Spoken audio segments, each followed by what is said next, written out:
Pero Tata Merteng, hindi naman gumagawa ng alak si Tango.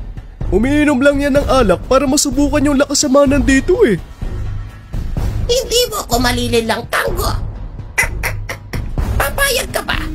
O baka naman gusto mong sabihin ko pa ang tunay mong katangian? Wala ka ng pagpipilian. Dahil kapag nagsalita ako, siguradong mamamatay ka din. Makikita ang galit sa mukha ni Tango. Ang lahat ng lakas ng loob kanina, biglang nawala.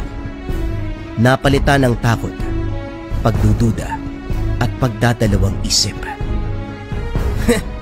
Sige, kung yan ang gusto mo tanda, pagbibigyan kita, kutong lupa. Sinugatan ni Tango ang kamay. Pinatulo ang dugo sa baso. Nagulat ang mga naroon.